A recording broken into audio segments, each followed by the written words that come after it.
നമസ്കാരം. Live at 6 തുടങ്ങുന്നു. പ്രധാന വാർത്തകൾ നോക്കാം. ക്ഷേമ പദ്ധതികൾക്ക് മുൻഗണന നൽകി പിണറായി സർക്കാരിന്റെ ജനപ്രിയ ബജറ്റ്. ഗതാഗതം, വ്യവസായം, സാങ്കേതികവിദ്യാ മേഖലകളിൽ വമ്പൻ പ്രഖ്യാപനങ്ങൾ. കേന്ദ്ര സർക്കാരിന് രൂക്ഷ വിമർശനം. കേരളം നടത്തിയ ചെറുത്തുനിൽപ്പിന്റെ രേഖപ്പെടുത്തലെന്ന് മുഖ്യമന്ത്രി.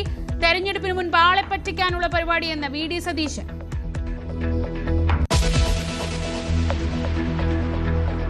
സർക്കാർ ജീവനക്കാരുടെ ശമ്പളം പരിഷ്കരിക്കാൻ കമ്മീഷൻ. റിപ്പോർട്ട് 3 മാസത്തിനകം. DA കുടിശ്ശിക പൂർണ്ണമായും നൽകുമെന്നും ധനമന്ത്രി. ഏപ്രിൽ മുതൽ അശ്വേഡ് പെൻഷൻ. കർഷകർക്ക് തലോടൽ. സൗജന്യ വിദ്യാഭ്യാസം ഇനി ബിരുദ തലത്തിലേക്കും. UDF-ന്റെയും BJP-യുടെയും എതിർപ്പ് കാരണം തടസ്സപ്പെട്ടെങ്കിലും കേരയിൽ പദ്ധതി വരും കേട്ടോ എന്നുള്ളത് തന്നെയാണ് ഞങ്ങളുടെ നിലപാട്. കേരളിന് പകരം RRTS അതിവേഗ പാത. പ്രാരംഭ പ്രവർത്തനങ്ങൾക്ക് 100 കോടി രൂപ നീക്കിയിരിപ്പ്.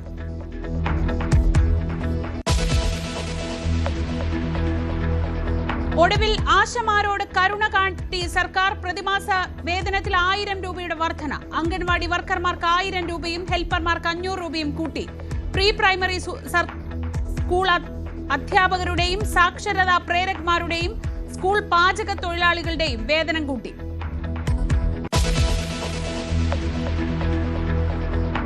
രാഹുൽ മാങ്കൂട്ടത്തിന്റെ MLA സ്ഥാനം ഉടൻ റദ്ദായേക്കും. ഈ സമ്മേളനത്തിൽ തന്നെ നടപടി വരും. DK മുരളി നൽകിയ പരാതിയിൽ ഫെബ്രുവരി 2-ന് ഹിയറിംഗ്. റിപ്പോർട്ട് വന്നയുടൻ നടപടിക്ക് സാധ്യത.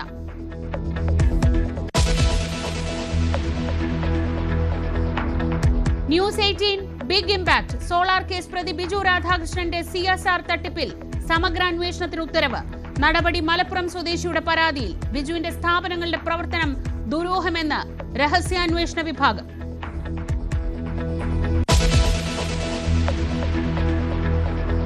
അജിത് പവാറിന് വിട നൽകി ജന്മനാട്. പവാറിന്റെ വീട്ടിലേക്ക് ഒഴുകിയെത്തിയത് 10,000-ങ്ങൾ.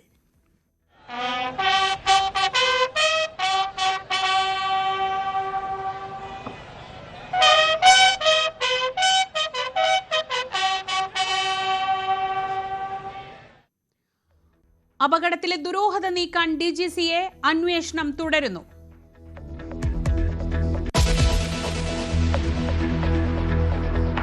ശബരിമല സ്വർണ്ണക്കൊള്ളയിൽ മുൻ അഡ്മിനിസ്ട്രേറ്റീവ് ഓഫീസർക്കും ജാമ്യം. S. ശ്രീകുമാറിന് ജാമ്യം അനുവദിച്ചത് അറസ്റ്റിലായി 50 ദിവസത്തിനു മുൻപ്. കൊല്ലം വിജിലൻസ് കോടതി ഉത്തരവ്. ദ്വാരപാലക ശില്പപാളി കേസിൽ.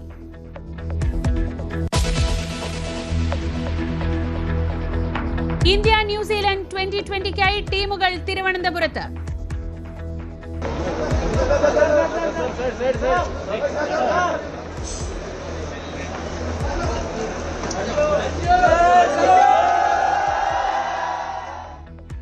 അഞ്ചാം 2020 മത്സരം മറ്റന്നാൾ കാര്യവട്ടത്ത്. Sanju Samson home match. ടിക്കറ്റുകൾ വിറ്റ് തീർന്നത് ചൂടപ്പം പോലെ.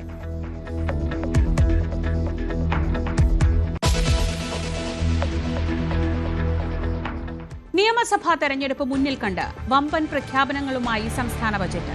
വികസന ക്ഷേമ പദ്ധതികളടക്കം പരമാവധി മേഖലകളെ പരാമർശിക്കുന്ന ബജറ്റാണ് നിയമസഭയിൽ ധനമന്ത്രി KN ബാലഗോപാൽ അവതരിപ്പിച്ചത്. ശമ്പള വർധനവിനായി കമ്മീഷനെ നിയമിച്ച ധനമന്ത്രി DA കുടിശ്ശിക കൊടുത്തു തീർക്കുമെന്നും പ്രഖ്യാപിച്ചു. അശ്വേഡ് പെൻഷൻ പദ്ധതിയാണ് മറ്റൊരു പ്രധാനപ്പെട്ട വാഗ്ദാനം. സർക്കാർ ജീവനക്കാരുടെ ശമ്പള പരിഷ്കരണം സംബന്ധിച്ച് 5 വർഷ തത്വം പാലിക്കുക എന്നത് തന്നെയാണ് ഇടതുപക്ഷ സർക്കാരുകളുടെ എക്കാലത്തെ നയം. ഇതിന്റെ ഭാഗമായി 12ാം ശമ്പള പരിഷ്കരണ കമ്മീഷൻ പ്രഖ്യാപിക്കുകയാണ്. റിപ്പോർട്ട് 3 മാസം കൊണ്ട് സമർപ്പിക്കാൻ ആവശ്യപ്പെടുകയും സമയബന്ധിതമായി നടപ്പിലാക്കുകയും ചെയ്യും. സർ, DA DR കുടിശ്ശിക. സർ, സർക്കാർ ജീവനക്കാരുടെയും പെൻഷൻകാരുടെയും നിലവിൽ അവശേഷിക്കുന്ന DA DR ഗഡുക്കൾ പൂർണ്ണമായി നൽകാൻ തീരുമാനിക്കുന്നു. ഒരു ഗഡു DA ഫെബ്രുവരി മാസത്തെ ശമ്പളത്തോടൊപ്പം നൽകുന്നതാണ്. നിലവിൽ അവശേഷിക്കുന്ന ഗഡുകൾ പൂർണ്ണമായും മാർച്ച് മാസത്തെ ശമ്പളത്തോടൊപ്പം അനുവദിക്കും. അസംഘടിത മേഖലയടക്കം പരാമർശിക്കുന്ന ഇൻഷുറൻസ് പ്രഖ്യാപനമാണ് ബജറ്റിന്റെ മറ്റൊരു പ്രധാനപ്പെട്ട ഊന്നൽ. ആശാ വർക്കർമാർക്ക് ഓണറേറിയം വർദ്ധിപ്പിക്കുമെന്ന് ബജറ്റിൽ ധനമന്ത്രി പ്രഖ്യാപിച്ചു. ഓട്ടോ തൊഴിലാളികൾ. സർ, നമ്മുടെ ഗതാഗത സംവിധാനത്തിന്റെ നട്ടെല്ലാണ് ഓട്ടോറിക്ഷ തൊഴിലാളികൾ. കേന്ദ്ര സർക്കാരിന്റെ നയങ്ങളും ഇന്ധന വിലവർദ്ധനവും മൂലം പ്രതിസന്ധി നേരിടുന്ന ഓട്ടോറിക്ഷ തൊഴിൽ രംഗത്തെ സംരക്ഷിക്കുന്നതിനായി സർക്കാർ ചില നടപടികൾ സ്വീകരിക്കാൻ ഉദ്ദേശിക്കുന്നു. 1. പരിസ്ഥിതി സൗഹൃദ മാറ്റം. സർ, പഴയ പെട്രോൾ ഡീസൽ ഓട്ടോറിക്ഷകൾ പൊളിച്ച് പുതിയ ഇലക്ട്രിക് ഓട്ടോറിക്ഷകൾ വാങ്ങുന്നവർക്ക് 40,000 രൂപ വരെ ഒറ്റത്തവണ സ്ക്രാപ്പേജ് ബോണസ് അനുവദിക്കും. പലിശ ഇളവ്. സർ, ഇലക്ട്രിക് ഓട്ടോറിക്ഷകൾ വാങ്ങുന്നതിനായി തിരഞ്ഞെടുത്ത പൊതുമേഖലാ ബാങ്കുകൾ വഴി എടുക്കുന്ന വായ്പകൾക്ക് 2% പലിശ ഇളവ് നൽകും. സർ, ഈ പദ്ധതികളുടെ നിർവഹണത്തിനായി 20 കോടി രൂപ മാറ്റിവെക്കുന്നു. സർ, കേരളത്തിലെ 5000-ലധികം അനൗപചാരിക ഓട്ടോ സ്റ്റാൻഡുകളെ സ്മാർട്ട് മൈക്രോ ഹബ്ബുകളായി മാറ്റാൻ സർക്കാർ ഒരു പദ്ധതി തയ്യാറാക്കുന്നു. ഓരോ സ്ഥലത്തിനും അനുയോജ്യമായ തൊഴിലാളി സൗഹൃദ സ്മാർട്ട് ഓട്ടോ സ്റ്റാൻഡുകൾ നിർമ്മിക്കും. അവിടെ സോളാർ അധിഷ്ഠിത ചാർജിംഗ് സ്റ്റേഷനുകൾ ഉൾപ്പെടെ യൂണിറ്റുകൾ ഉൾപ്പെടെ സൗകര്യങ്ങൾ ഒരുക്കും. ഈ പദ്ധതിക്ക് 20 കോടി രൂപ നീക്കിവെക്കുന്നു. കേരയിൽ ഉപേക്ഷിച്ചിട്ടില്ലെന്നും അതിവേഗ റെയിൽ പദ്ധതി നടപ്പാക്കുമെന്നും ധനമന്ത്രി വ്യക്തമാക്കി. കേരളത്തിന്റെ സമ്പദ്ഘടനയുടെയും കമ്പോളത്തിന്റെയും സംസ്കാരത്തിന്റെയും ഉദ്ഗ്രഥനത്തിനുള്ള നെടുകയുള്ള വേഗതയാർന്ന ഗതാഗത സൗകര്യം പരമപ്രധാനമാണ്. UDF-ന്റെയും BJP-യുടെയും എതിർപ്പ് കാരണം തടസ്സപ്പെട്ടെങ്കിലും കേരളയിൽ പദ്ധതി വരും കേട്ടോ എന്നുള്ളത് തന്നെയാണ് ഞങ്ങളുടെ നിലപാട്. സർ, പദ്ധതിയുടെ പേരുമായോ സാങ്കേതിക വിദ്യയുമായോ ബന്ധപ്പെട്ട ഒരു പിടിവാശിയും സർക്കാരിനില്ല. അക്കാര്യം ഞങ്ങൾ ബന്ധപ്പെട്ടവരെ ആവർത്തിച്ചറിയിച്ചിട്ടുണ്ട്. നേരത്തെ കാണിച്ച എതിർപ്പുകൾ മാറ്റിവെച്ച് കേരളത്തിന്റെ സ്വപ്ന പദ്ധതി യാഥാർത്ഥ്യമാക്കണമെന്നാണ് നിലപാട്. കേന്ദ്രം മുന്നോട്ട് വന്നാൽ സംസ്ഥാന സർക്കാരിന്റെ എല്ലാ സഹകരണവും ഉറപ്പാക്കും. സർ, ദീർഘകാല വികസന പരിപ്രേക്ഷ്യം തയ്യാറാക്കുമ്പോൾ നമുക്ക് വേണ്ടത് പൊട്ടക്കിണറ്റിലെ തവളയുടെ കാഴ്ചപ്പാടല്ല. ആഗോള ദേശീയ തലങ്ങളിൽ എന്താണ് നടക്കുന്നതെന്ന് മനസ്സിലാക്കി അതിനനുസരിച്ച് നമ്മുടെ വികസന സമീപനം തയ്യാറാക്കണം. പമ്പാ നദി നവീകരണത്തിനും പുതിയ പദ്ധതി പ്രഖ്യാപിച്ചതിനൊപ്പം കട്ടപ്പന തേനി തുരങ്കപാതയ്ക്കായി സാധ്യതാ പഠനം നടത്തുമെന്നും പ്രഖ്യാപനമുണ്ട്. അതേസമയം പ്രതീക്ഷിച്ചിരുന്ന ക്ഷേമ പെൻഷൻ വർധന പ്രഖ്യാപനത്തിലുണ്ടായില്ല.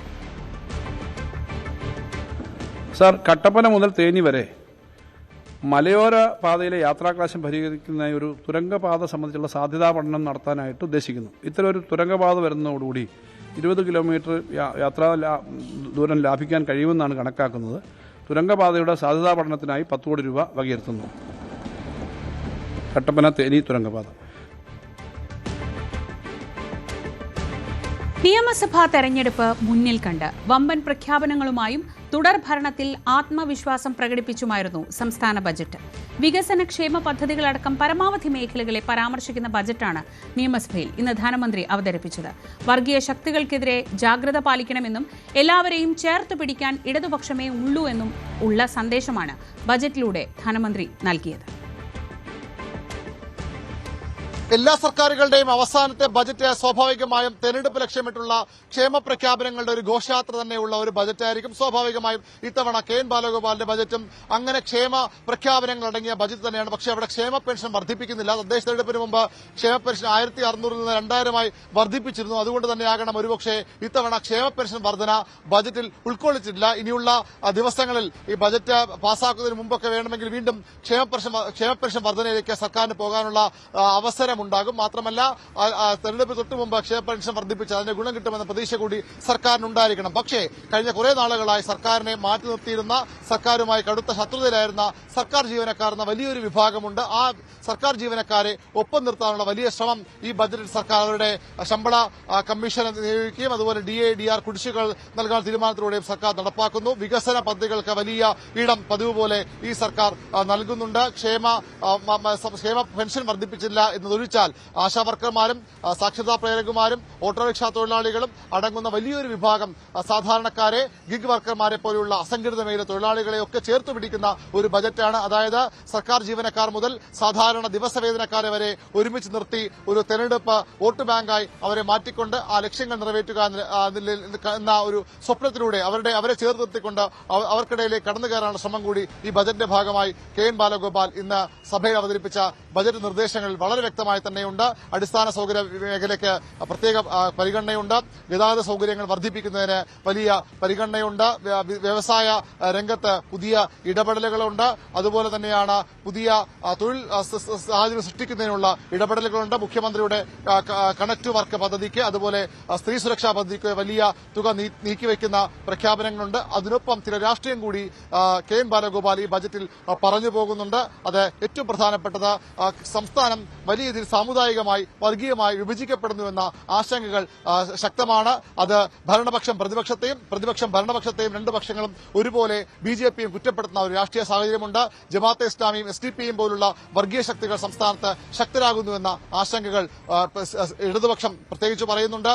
BJP ഉൾപ്പെടെയുള്ള RSSനെതിരായ വിമർശനങ്ങൾ മറ്റു തലത്തിൽ ഉയർന്നു വരുന്നുണ്ട്. ആ സാഹചര്യത്തിൽ അത്തരം ചില രാഷ്ട്രീയ പരാമർശങ്ങൾ കൂടി KN ബാലഗോപാലിന്റെ ഈ ബജറ്റിലുണ്ട് എന്നതാണ് ഏറ്റവും ഏറ്റവും പ്രധാനപ്പെട്ട കാര്യമാണ്. അത് ഇപ്രകാരമാണ് അദ്ദേഹം പറഞ്ഞു വരുന്നത്. എത്ര ബജറ്റ് അവതരിപ്പിച്ചാലും എത്ര ലക്ഷം കോടി ചെലവാക്കിയാലും കിട്ടാത്ത ഒരു സ്വത്ത് കേരളത്തിൽ സ്വന്തമായുണ്ട്. അത് കേരളീയരുടെ ഒത്തൊരുമയാണ്. ശാന്തിയും സമാധാനവും മതസൗഹാർദ്ദവും ഒത്തൊരുമയും നിലനിർത്താനാകുന്നു എന്നതാണ് കേരളത്തിലെ ഏറ്റവും വലിയ സമ്പാദ്യം. അത് ഇല്ലാതാക്കാൻ, ആ ഗ്യാരണ്ടി ഇല്ലാതാക്കാനുള്ള ശ്രമങ്ങൾ നടത്തുന്നുണ്ട്.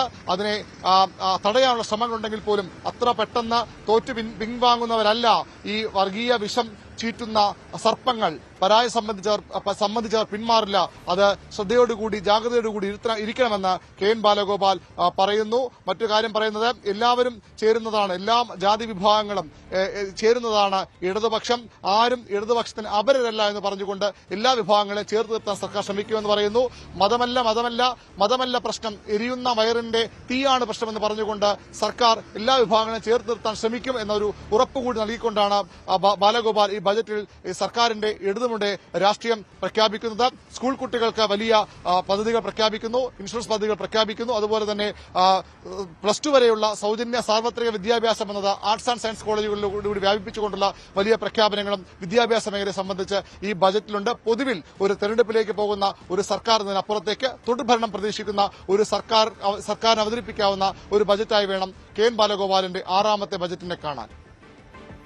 സർക്കാർ ജീവനക്കാർക്ക് സംസ്ഥാന ബജറ്റിൽ ഇത്തവണ പ്രത്യേക കരുതലുണ്ട്. ശമ്പള വർധനയ്ക്കായി കമ്മീഷനും DA കുടിശ്ശിക കൊടുത്തു തീർക്കുമെന്ന് പ്രഖ്യാപിച്ചതും ജീവനക്കാരെ കയ്യിലെടുക്കാൻ തന്നെയാണ്. വിവാദങ്ങൾക്കൊടുവിൽ പങ്കാളിത്ത പെൻഷൻ പദ്ധതിക്ക് പകരം അഷ്വേർഡ് പെൻഷൻ പദ്ധതിയാണ് പുതിയ വാഗ്ദാനം. സംസ്ഥാനത്തെ 5,40,50,000-ലേറെ വരുന്ന സർക്കാർ ജീവനക്കാരെ ലക്ഷ്യം വെച്ചുകൊണ്ടാണ് 12ാം ശമ്പള പരിഷ്കരണ കമ്മീഷൻ പ്രഖ്യാപിച്ചിരിക്കുന്നത്. ഈ ബജറ്റിൽ 3 മാസത്തിനകം റിപ്പോർട്ട് സമർപ്പിക്കുമെന്നാണ് ധനമന്ത്രി സഭയിൽ വ്യക്തമാക്കിയിരിക്കുന്നത്. അതിന്റെ അടിസ്ഥാനത്തിലായിരിക്കും തുടർ നടപടികൾ. നമുക്കറിയാം, DA കുടിശ്ശിക എപ്പോൾ കൊടുത്തു തീർക്കുമെന്ന കാര്യത്തിലൊക്കെ ഒരു ആശങ്ക നിലനിന്നിരുന്നു. അതിൽ കൃത്യമായ ഒരു വ്യക്തത ബജറ്റിൽ ഉണ്ടായിരിക്കുന്നു. ഒരു ഗഡു ഫെബ്രുവരി മാസത്തെ ശമ്പളത്തോടൊപ്പം നൽകും. ശേഷിക്കുന്ന തുക മുഴുവൻ മാർച്ച് മാസത്തിന് മുമ്പ് DA കുടിശ്ശിക മുഴുവൻ കൊടുത്തു തീർക്കുമെന്നാണ് വ്യക്തമാക്കിയിരിക്കുന്നത്. സർക്കാർ ജീവനക്കാരുടെ ശമ്പള പരിഷ്കരണം സംബന്ധിച്ച് 5 വർഷ തത്വം പാലിക്കുക എന്നത് തന്നെയാണ് ഇടതുപക്ഷ സർക്കാരുകളുടെ എക്കാലത്തെ നയം. ഇതിന്റെ ഭാഗമായി 12ാം ശമ്പള പരിഷ്കരണ കമ്മീഷൻ പ്രഖ്യാപിക്കുകയാണ്. റിപ്പോർട്ട് 3 മാസം കൊണ്ട് സമർപ്പിക്കാൻ ആവശ്യപ്പെടുകയും സമയബന്ധിതമായി നടപ്പിലാക്കുകയും ചെയ്യും. സർ, DA DR കുടിശ്ശിക.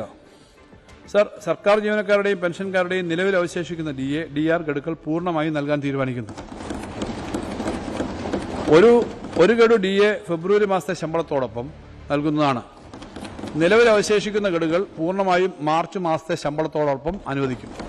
നിയമസഭാ തെരഞ്ഞെടുപ്പിന് തൊട്ടു മുമ്പ് സർക്കാർ ജീവനക്കാരെ, അതായത് അസംതൃപ്തരായിരുന്ന സർക്കാർ ജീവനക്കാരുടെ പിന്തുണ പൂർണ്ണമായി ഉറപ്പാക്കുക എന്നൊരു ലക്ഷ്യത്തോടെ തന്നെയാണ് DA കുടിശ്ശിക മുഴുവൻ കൊടുത്തു തീർക്കുന്നൊരു പ്രഖ്യാപനം സർക്കാരിന്റെ ഭാഗത്തുനിന്നുണ്ടായിരിക്കുന്നത്. പക്ഷേ ആ കുടിശ്ശിക നേരിട്ട് അക്കൌണ്ടിലേക്ക് എത്തുമോ അതോ PF-ലേക്ക് പോകുമോ എന്ന കാര്യത്തിൽ ഒരു വ്യക്തത ഉണ്ടായിട്ടില്ല. അതിൽ കൃത്യമായ വിവരങ്ങളൊക്കെ വരാനിരിക്കുന്നതേ ഉള്ളൂ. എന്തായാലും സർക്കാർ ജീവനക്കാർ ശമ്പള പരിഷ്കരണം നടക്കുമോ ഇല്ലയോ എന്ന കാര്യത്തിൽ ഒരു ആശങ്കയിലായിരുന്നു. ആ കാര്യത്തിൽ ഒരു വ്യക്തത ഉണ്ടായിരിക്കുന്നു.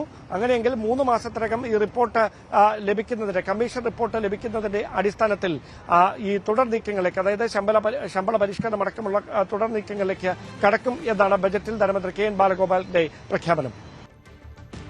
ഓൺലൈൻ ഡെലിവറി തൊഴിലാളികൾക്ക് മെച്ചപ്പെട്ട തൊഴിൽ സാഹചര്യമൊരുക്കാൻ ബജറ്റിൽ വൻ പ്രഖ്യാപനങ്ങളാണ്. ഏറെ നേരം വെയിലത്ത് പണിയെടുക്കുന്ന തൊഴിലാളികൾക്കായി ഗിഗ് ഹബ്ബുകൾ സ്ഥാപിക്കും. ക്ഷേമനിധികളിൽ അംഗത്വം നൽകുമെന്നും മെച്ചപ്പെട്ട തൊഴിൽ സാഹചര്യം ഒരുക്കുമെന്നുമാണ് സർക്കാർ വാഗ്ദാനം. സംഘടിത മേഖലയ്ക്കൊപ്പം തന്നെ അസംഘടിത മേഖലയും ചേർത്ത് പിടിക്കുന്ന പ്രഖ്യാപനങ്ങളാണ് ഇത്തവണത്തെ ബഡ്ജറ്റിൽ ധനമന്ത്രി പ്രഖ്യാപിച്ചത്. ഇതിൽ പ്രധാനമായി പറയേണ്ടത് ഗിഗ് വർക്കേഴ്സ്, അതായത് ഓൺലൈൻ ഡെലിവറി തൊഴിലാളികളുമായി ബന്ധപ്പെട്ട പ്രഖ്യാപനങ്ങളാണ്. 20 കോടി ചെലവിൽ ഇവർക്ക് വിശ്രമിക്കാനുള്ള കേന്ദ്രങ്ങൾ, അതായത് ഗിഗ് ഹബ്ബുകൾ പ്രഖ്യാപിക്കുമെന്നാണ് ഒരു പ്രധാനപ്പെട്ട പ്രഖ്യാപനം. അതിനൊപ്പം തന്നെ ഇവരെ ക്ഷേമനിധിയിൽ ഉൾപ്പെടുത്തിക്കൊണ്ട് അത്തരത്തിലുള്ള ആനുകൂല്യങ്ങൾ ഇവർക്ക് ലഭ്യമാക്കും. അതേപോലെ തന്നെ ചേർത്ത് വായിക്കേണ്ട മറ്റൊരു കാര്യമാണ് ഓട്ടോറിക്ഷ തൊഴിലാളികളുമായി ബന്ധപ്പെട്ട ആനുകൂല്യങ്ങളുടെ പ്രഖ്യാപനം. ഈ ഓട്ടോറിക്ഷ തൊഴിലാളികളുടെ പഴയ ഡീസൽ ഡീസൽ വാഹനങ്ങളടക്കം ഇലക്ട്രിക്കിലേക്ക് മാറ്റുന്നതിന് സ്ക്രാപ്പേജ് ബോണസായി 40,000 രൂപ നൽകുമെന്നാണ് പ്രധാനപ്പെട്ട ഒരു പ്രഖ്യാപനം. ഇതിനൊപ്പം തന്നെ ഇലക്ട്രിക് വാഹനങ്ങൾ വാങ്ങുന്നതിനും അതിലേക്ക് മാറുന്നതിനടക്കം ഈ ഒരു പലിശ അത്തരം വാഹനങ്ങൾ വാങ്ങുന്നതിനുള്ള ലോണുടെ പലിശയ്ക്ക് 2% ഇളവ് നൽകുമെന്നും പ്രഖ്യാപനമുണ്ട്. അതിനൊപ്പം തന്നെ ഓട്ടോറിക്ഷ സ്റ്റാൻഡുകൾ സ്മാർട്ട് ഹബ്ബുകളാക്കി മാറ്റും.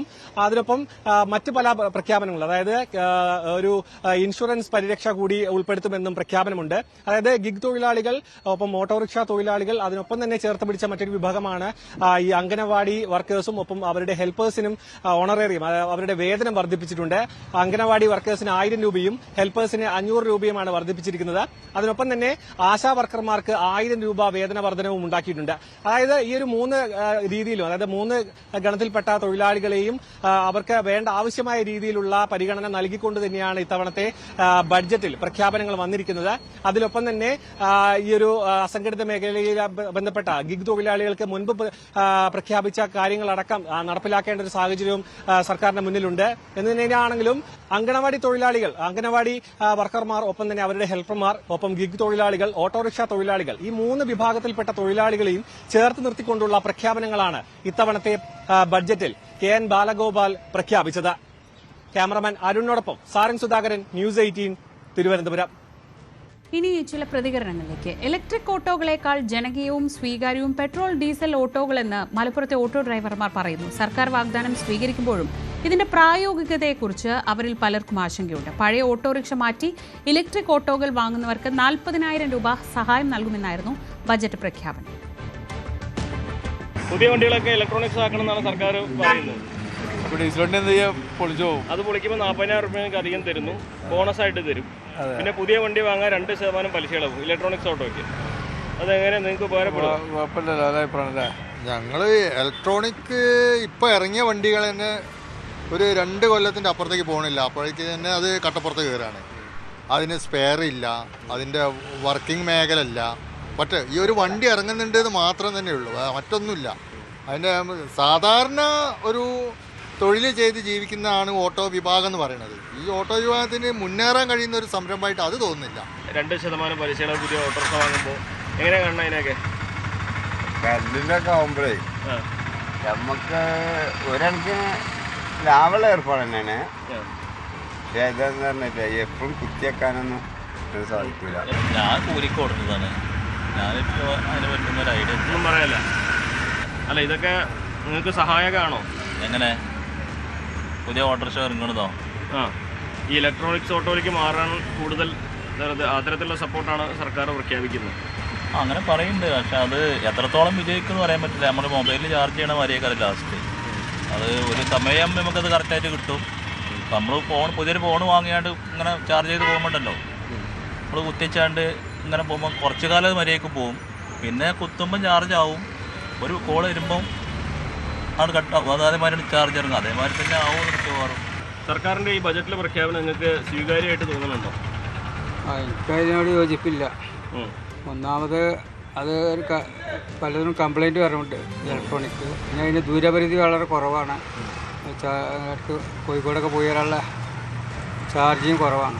1 വർഷം 2 വർഷമൊക്കെ ഉപയോഗിച്ച ആൾക്കാർ പറഞ്ഞത് അത് പോരാന്നുള്ളതാണ്. ഇപ്പം ഇനി പുതുതായി ഇറങ്ങേണ്ടത് എന്താ നമുക്ക് അതിനെ പറ്റി? സർക്കാർ പ്രോത്സാഹിപ്പിക്കാനാണ് ബജറ്റിൽ ഇതൊക്കെ പ്രഖ്യാപിച്ചത്. അതെ, ആൾക്കാർ സ്വീകരിക്കും തോന്നുന്നുണ്ടോ? ആൾക്കാർക്ക് ഇപ്പൊ എന്താ അറിയില്ല, കണ്ടു തന്നെ അറിയണല്ലേ? കണ്ടറിയണം. പഴയ ഓട്ടോ പൊളിക്കുമ്പോൾ 40,000 രൂപ ബോണസായിട്ട് കൊടുക്കണു, പുതിയ ഇലക്ട്രോണിക്സ് ഓട്ടോ വാങ്ങുമ്പോൾ 2% പലിശ ഇളവ് കൊടുക്കണം എന്നൊക്കെയാണ് പറയുന്നത്. നിങ്ങൾക്ക് സ്വീകാര്യമാണോ ഇതൊക്കെ? സ്വീകാര്യമൊന്നുമില്ല, അങ്ങനത്തെ പ്രശ്നങ്ങളൊന്നുമില്ല. പക്ഷെ എന്നാലും ജനങ്ങൾ അഴിമത്തില്ല. ഡീസൽ വണ്ടി അങ്ങനത്തെ ഇതിനെ കട നിൽക്കില്ല. അധികം ഡീസലും പെട്രോൾ വണ്ടീൻ്റെ താല്പര്യമല്ലേ? അതെ, ഇലക്ട്രിക് ശരിയാവില്ല നമുക്ക്. അപ്പം പിന്നെ എങ്ങനെ ഉപകാരപ്പെടും? ഓട്ടോറിക്ഷകൾ ഡീസലല്ലേ? ഡീസലല്ലേ? ഞങ്ങൾ ഡീസൽ മാത്രമേ കൊണ്ടുപോയിട്ടുള്ളൂ. അതുകൊണ്ട് അതിനെ വലിയ കൂടുതൽ അറിവില്ല. നമുക്ക് പ്രത്യേകിച്ച് ഞാൻ എന്താ പറയാണ്, ഉപകാരം ഡീസൽ പെട്രോൾ ഓട്ടോകൾ തന്നെയാണല്ലേ? പറയാനായില്ല. ഇലക്ട്രോണിക്സ് ആകുമ്പോൾ നമുക്ക് പൂർണ്ണമായിട്ട് വിശ്വസിക്കാനാവില്ല. അതൊക്കെ ഇറങ്ങി എന്ന് ഇതായി കഴിഞ്ഞാൽ അതിന് ക്ലിയർ ആയി. ഇത്രയും വാഗ്ദാനം നൽകിയാലും പിന്തുണ വെച്ചാലും ആർക്കും പെട്രോൾ ഡീസൽ മാറ്റാൻ താല്പര്യം ഉണ്ടാവില്ല. താല്പര്യം പൊതുവെ കുറവായിരിക്കും. കാരണം എന്താ വെച്ചാൽ മുന്നോട്ട് പോയി ഒരു തൊഴിൽ ചെയ്ത് മുന്നോട്ട് പോകാനുള്ള സംരംഭമാണ് ഓട്ടോ മേഖല എന്ന് പറയുന്നത്. പക്ഷേ അത് ഇപ്പോൾ ഒരുവിധം മേഖലയൊക്കെ ഏത് മേഖലയ്ക്ക് ജോലി ചെയ്ത് പോയി കഴിഞ്ഞാലും ഒരു പ്രായപരിധി കഴിഞ്ഞ് കഴിഞ്ഞാൽ എല്ലാവരും ഇതിലേക്ക് തന്നെയാണ് വരുന്നത്. ഇത് ഇട്ട് എറിഞ്ഞ് പോയാലും പിന്നീടും ഇതിലേക്ക് തന്നെയാണ് വരുന്നത്. അത് എത്രയോ ഇതുണ്ട്. അതെ, അപ്പോൾ അതുകൊണ്ട് ഇത് നിലനിർത്തി കൊണ്ടുപോകാൻ ആണ് ഉചിതം എന്നുള്ളതാണ്. പക്ഷേ ഇലക്ട്രോണിക്കൊക്കെ താൽക്കാലം ഈ ചൈനയിലെ ഇലക്ട്രോണിക് കിട്ടുന്ന മാതിരിയാണ് അവസരം. റബ്ബറിന്റെ താങ്ങുവില വർദ്ധിപ്പിക്കാത്തതിൽ പ്രതിഷേധത്തിലാണ് മധ്യകേരളത്തിലെ റബ്ബർ കർഷകർ. പ്രകടന പത്രികയിലെ വാഗ്ദാനം പോലും നടപ്പാക്കാത്തതിന്റെ രോഷം കർഷകർ പ്രകടിപ്പിക്കുന്നു. Kerala Congress M chairman Jose K Mani 2 ദിവസം റബ്ബർ താങ്ങുവില വർദ്ധിപ്പിക്കണമെന്ന ആവശ്യം പങ്കുവച്ചതും കർഷകർ ചൂണ്ടിക്കാണിക്കുന്നു. തെരഞ്ഞെടുപ്പിൽ ഉൾപ്പെടെ കർഷകരുടെ പ്രതിഷേധം ഉണ്ടാകുമെന്നാണ് ഒരു വിഭാഗം ചൂണ്ടിക്കാണിക്കുന്നത്. റബ്ബറിന്റെ താങ്ങുവില 250 രൂപയാക്കുമെന്നായിരുന്നു ഇടത് സർക്കാരിന്റെ പ്രഖ്യാപനം. കഴിഞ്ഞ തവണ ആദ്യ പിണറായി സർക്കാർ ഇറങ്ങിയപ്പോഴും ഏതാണ്ട് എല്ലാ പ്രഖ്യാപനങ്ങളും നടപ്പാക്കിയ എന്നുള്ള ആത്മവിശ്വാസത്തോടെയാണ് അവർ ഇറങ്ങിയത്. പക്ഷേ റബ്ബറിന്റെ കാര്യത്തിൽ ഈ സർക്കാർ ഇറങ്ങുമ്പോൾ ഇനിയൊരു വർധന ഉണ്ടാകുമെന്നുള്ളത് വ്യക്തതയില്ല. പക്ഷേ എന്നിരുന്നാൽ തന്നെ അവസാന ബജറ്റിൽ പോലും അത് ഉണ്ടായില്ല എന്നുള്ളതാണ്. ഞാൻ ഇപ്പോൾ നിൽക്കുന്ന ഒരു പറ്റം റബ്ബർ കർഷകർക്കൊപ്പമാണ്. എന്തായിട്ട് നിങ്ങൾക്കൊരു പ്രതീക്ഷ ഉണ്ടായിരുന്നോ ഈ ഒരു അവസാന ബജറ്റാണെങ്കിലും പ്രഖ്യാപനം വരുമെന്ന്? വലിയ പ്രതീക്ഷ ഉണ്ടായിരുന്നു. തീർച്ചയായിട്ടും എന്തെങ്കിലും ഒരു കാര്യം ഈ പ്രാവശ്യം കേരളത്തിലെ റബ്ബർ കർഷകർക്ക് വേണ്ടി ഈ ഗവൺമെൻറ്, പിണറായി വിജയൻ ഗവൺമെൻറ് ചെയ്യും എന്നൊരു ധാരണ മൊത്തത്തിലൊരു കർഷക ജനതയ്ക്കുണ്ടായിരുന്നു. പക്ഷേ അതിന് വലിയ ഘടകവിരുദ്ധമായിട്ടാണ് ഇപ്പോൾ സംഭവിച്ചിരിക്കുന്നത്. ഒരു വാക്ക് പോലും പറയാതെ കർഷകരെ അപമാനിച്ചു വിടുന്ന ഒരു സംഭവമാണ് ഉണ്ടായത്. കാരണം ഇവരുടെ ഘടകകക്ഷിയായ ജോസ് കെ മാണി കേരള കോൺഗ്രസ് വരെ പറഞ്ഞിരുന്നു 250 രൂപ താങ്ങുവില ഉറപ്പായിട്ട് തരും എന്നല്ല. ഈ കഴിഞ്ഞ ദിവസം വരെ യൂട്യൂബിലും ഫേസ്ബുക്കിലും ഒക്കെ കേരള കോൺഗ്രസിൻ്റെ ഭാഗത്തുനിന്ന് വരെ ഉണ്ടായിരുന്നു. അപ്പോൾ ആ കേരള കോൺഗ്രസ് പാർട്ടിയെ വിശ്വസിച്ച് നിന്ന ചില കർഷക കൂട്ടായ്മകളുണ്ട്. അവരും കരുതി ഇതെങ്ങനെയായാലും ഘടകകക്ഷിയുടെ റെക്കമെൻഡോട് കൂടിയൊക്കെ വരുമെന്ന്. പക്ഷേ ഒന്നും സംഭവിച്ചില്ല. ഒരു വാക്ക് പോലും പറയാതെ ധനകാര്യമന്ത്രി ബഡ്ജറ്റിൽ ഈ കർഷകരെ നിരാശപ്പെടുത്തിക്കൊണ്ടാണ് ഇപ്പോൾ കടന്നു പോയിരിക്കുന്നത്. അത് ഇവിടുത്തെ റബ്ബർ കർഷകരെ വളരെ ദുരിതത്തിലാക്കുന്ന ഒരു സംഭവമാണ്. കാരണം അവർക്ക് ജീവിക്കാനായിട്ട് അനിതര ജീവിതം ഇപ്പം വളരെ ബുദ്ധിമുട്ടാണ്. കാരണം വിലക്കയറ്റം, വലിയ വിലക്കയറ്റമാണുള്ളത്. നമുക്ക് ഏത് സാധനങ്ങൾ മേടിക്കാനും ഒരു സാധാരണക്കാരൻ കടയിൽ ചെന്നാൽ അവന് ചിന്തിക്കാൻ പറ്റാത്ത തരത്തിലുള്ള വിലക്കയറ്റമാണ്. അപ്പോൾ മക്കളെ പഠിപ്പിക്കുന്നവർ, അവർ വിവാഹം കഴിപ്പിക്കുന്നവർ, അങ്ങനെയുള്ള ജീവിത സാഹചര്യങ്ങൾ അവർക്ക് മുന്നോട്ട് കൊണ്ടുപോകാൻ വളരെയധികം ബുദ്ധിമുട്ടാണ്, ക്ലേശമാണ് ഇപ്പോൾ നടക്കുന്നത്. അതിന് ഗവൺമെൻറ് വളരെയധികം റബ്ബർ കർഷകരെ ദുഃഖഭാരത്തേക്ക് തള്ളിയിട്ടുകൊണ്ടാണ് ഇപ്പോൾ കടന്നത്. ഈ ചേട്ടാ, നിങ്ങൾ ഈ ഒരു അവസാന ബജറ്റ് ആയതുകൊണ്ട് ഇതിലെങ്കിലും ഉണ്ടാകും എന്നൊരു പ്രതീക്ഷ ഉണ്ടായിരുന്നായിരിക്കും അല്ലേ? അങ്ങനെ ഒരു പ്രതീക്ഷ നമുക്കില്ല. മുൻ അനുഭവം കഴിഞ്ഞ 10-9 കൊല്ലത്തെ അനുഭവം വെച്ചുകൊണ്ട് നോക്കുമ്പം ഈ അടുത്തൊന്ന് കൂട്ടിയല്ലോ, ഏതാണ്ട് 200 വരെ ആക്കിയായിരുന്നല്ലോ. അത് കൂട്ടി ഇതൊക്കെ പ്രഹസനങ്ങളാണ്. ഈ കാര്യങ്ങൾ വസ്തുനിഷ്ഠമായി പരിശോധിച്ച് നോക്കുമ്പോൾ അത് കൂട്ടലൊന്നുമല്ല. ഓട്ടോമായിട്ട് കാര്യത്തിലേക്ക് കടക്കണം. ഡിപ്പാർട്ട്മെൻറ്റോ ഈ കൃഷി വകുപ്പോ ഗവൺമെൻറ്റോ ബോർഡോ കാര്യത്തിലേക്ക് കടന്നിട്ടില്ല. 4-1 തോട്ടം ഇവിടെ ഉപേക്ഷിച്ചു. എന്തുകൊണ്ടാണ് ആ കാര്യം ആരും ചിന്തിക്കാത്തത്? ഉപേക്ഷിച്ച തോട്ടം വീണ്ടും വെട്ടണമെന്നുണ്ടെങ്കിൽ ആളുകൾക്ക്, ഉടമകൾക്ക് കൂടുതൽ ആനുകൂല്യം കൊടുക്കണം. അവരാ തോട്ടം ഉപേക്ഷിച്ച് പോയി. സർക്കാരും ഈ റബ്ബർ കൃഷിയെ അങ്ങ് ഉപേക്ഷിച്ചു. അതുകൊണ്ട് എന്ത് പറ്റി? രാജ്യത്ത് റബ്ബറില്ലാതെ വന്നു. 2024-25 14 ലക്ഷം ടണ്ണ് ആവശ്യമുള്ളിടത്ത് ഇനി ഒരു 5 കൊല്ലം കൊണ്ട് കഴിയുമ്പോൾ എത്ര ലക്ഷം ടൺ വേണം? എവിടെ നിന്നായി ഈ റബ്ബർ കിട്ടുന്നത്? ഇപ്പോഴത്തെ ഉൽപ്പാദനം കേരളത്തിൽ 5 ലക്ഷമായി കുറഞ്ഞു, 5-6 ലക്ഷമായി കുറഞ്ഞു. ബാക്കി മുഴുവൻ വടക്കേ ഇന്ത്യയിൽ നിന്ന് ഒരു 2 ലക്ഷം കൂടെ കിട്ടും. ബാക്കി എവിടുന്നാണ് റബ്ബർ? അപ്പം ദീർഘകാലമായുള്ള ഒരു ചിന്ത ഉണ്ടെങ്കിൽ മാത്രമേ റബ്ബർ കൃഷിയെ പറ്റൂ. നെല്ല് കൃഷി പോലെ അത് ഓരോ വർഷമല്ല ഇത്. ആളുകൾ ഇതിൻ്റെ അകത്ത് നിന്ന് മാറി അവർ വേറെ കൃഷി ചെയ്യുന്നു. എൻ്റെ തോട്ടം തന്നെ ഞാനിപ്പോൾ റബ്ബർ വെച്ചിട്ടില്ല, വെട്ടിക്കളഞ്ഞതാണ്. അതുപോലെ എത്രയോ തോട്ടങ്ങൾ അപ്പുറത്ത് നോക്കിയാൽ നിങ്ങൾക്കറിയാം റബ്ബർ തോട്ടമായിരുന്നു. ഈ ഉപേക്ഷിക്കേണ്ടി വരുന്ന സാഹചര്യം എന്നുള്ളതാണോ കേട്ടോ നിങ്ങളുടെ ഒരു ഫീൽ? ഉപേക്ഷിക്കേണ്ടി വരുന്നത് മറ്റ് മാർഗ്ഗമില്ലാത്തതുകൊണ്ടാണ്. നമ്മൾ കയ്യിലെ കാശ് മുടക്കി കൃഷി ചെയ്തിട്ട് പിന്നെയും കാശ് കയ്യിൽ നിന്ന് പോവുക ചെയ്യുന്നത്. നമ്മളിപ്പോൾ കൃഷി ചെയ്തിട്ട് കാര്യമില്ല. അതുകൊണ്ടാണ് പുതിയ തലമുറ പോലും കൃഷിയിലേക്ക്, പറമ്പിലേക്ക് പോലും മക്കൾ ഇറങ്ങി നോക്കുന്നില്ല. നോക്കേണ്ട ആവശ്യമില്ല, നോക്കിയിട്ട് കാര്യമില്ല. എന്ന് വെച്ചാൽ എല്ലാവരും കർഷകരെ ഉപേക്ഷിക്കണം. കർഷകർ സംഘടിത 250 ആക്കിയിരുന്നെങ്കിൽ കുറച്ച് ഗുണം കിട്ടില്ലായിരുന്നു. കാരണം 250 ചെറിയ ആശ്വാസം എന്ന് പറയാം. പക്ഷെ അതുപോലും ഇല്ലല്ലോ. ഒരു പ്രതീക്ഷ ഇല്ലാത്ത അവസ്ഥയിലല്ലേ കർഷകരെ ആരാ രക്ഷിക്കുന്നത്? നിലവിൽ എത്രയാണ് വിലയുള്ളത്? ഇപ്പോൾ 150 രൂപയൊക്കെ ഉണ്ടെന്ന് പറയുന്നു. ഞാൻ റബ്ബർ കൃഷി ഉപേക്ഷിച്ചു. റബ്ബർ വെട്ടിക്കളഞ്ഞ് പ്ലാന്റ് ചെയ്തിട്ടില്ല. കപ്പയും വാഴയും ചേനയും അങ്ങനെ കൃഷി ചെയ്ത് നമുക്ക് കഴിക്കാനുള്ള സാധനം ഉണ്ടാക്കുന്നേ ബാക്കി വ്യവസായ മേഖലയ്ക്ക് തന്നെ ഇത് ഭീഷണിയാവും. ഭാവിയിൽ റബ്ബർ ഇല്ലാത്ത അവസ്ഥ വരും. 7 വർഷം കഴിഞ്ഞാലേ റബ്ബർ ഉൽപ്പാദിപ്പിക്കാൻ സാധിക്കുള്ളൂ, ഒന്ന് പ്ലാൻ ഇട്ടാൽ പോലും. നോർത്ത് ഇന്ത്യയിൽ പലയിടത്തും വന്നു. അപ്പോൾ സംസ്ഥാന സർക്കാർ ഒന്ന് കാര്യമായിട്ട് ശ്രമിച്ചാലാണ് കേരളത്തിൽ റബ്ബർ മേഖല നിലനിൽക്കുക. പക്ഷേ എന്തായിരിക്കും അങ്ങനെ ഒരു ഉപേക്ഷിക്കലിന് കാരണം? ഈ ഇടതുപക്ഷ ഗവൺമെന്റ് വന്നപ്പോൾ മുൻകാലങ്ങളിൽ നിന്ന് വ്യത്യസ്തമായി ഇവിടുത്തെ CPM ഉൾപ്പെടെയുള്ള രാഷ്ട്രീയ പാർട്ടികൾക്ക് റബ്ബർ കർഷകരോടുള്ള സമീപനം ഇതിന്റെ പഴയ ആളുകൾക്ക് തന്നെ അറിയാവുന്നതാണ്. എന്നാൽ അതിലൊരു മാറ്റമുണ്ടാകുമെന്ന് പ്രതീക്ഷിച്ചവരെ കൂടി വിഡ്ഢികളാക്കുന്ന ഒരു സമീപനമാണ് സർക്കാർ സ്വീകരിച്ചത്. ഈ റബ്ബർ മേഖലയുമായി ബന്ധപ്പെട്ട് എന്ത് കാര്യം ഈ സംസ്ഥാന സർക്കാർ ചെയ്തിട്ടുണ്ടോ അതൊന്നും തന്നെ ഇവിടുത്തെ കർഷകർക്ക് യാതൊരു ഗുണവും കിട്ടിയിട്ടില്ല. ഈ വർഷം അവസാനമായിട്ട് ഈ പറയുന്ന റബ്ബർ കൃഷിയെ പ്രോത്സാഹിപ്പിക്കാൻ വേണ്ടി ലോകബാങ്കിന്റെ സഹായത്തോടുകൂടി പുനർകൃഷിക്ക് സബ്സിഡി കൊടുക്കുമെന്ന് പറയും.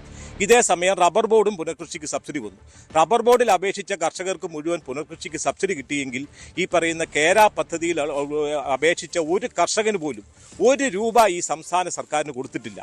എന്ന് പറഞ്ഞാൽ റബ്ബർ കർഷകരുടെ പേരിൽ വേൾഡ് ബാങ്കിൽ നിന്ന് പണം എടുത്തിട്ട് അവരുടെ സ്വന്തം ആവശ്യങ്ങൾക്ക് വേണ്ടി മാറ്റി ചെലവഴിച്ച ഒരു ഗവൺമെൻറ്റാണ് രണ്ടാമത് ഇപ്പോൾ ബഡ്ജറ്റിൽ. ഇത് അവസാന ബഡ്ജറ്റായി ഗവൺമെൻറ്റിൻ്റെ.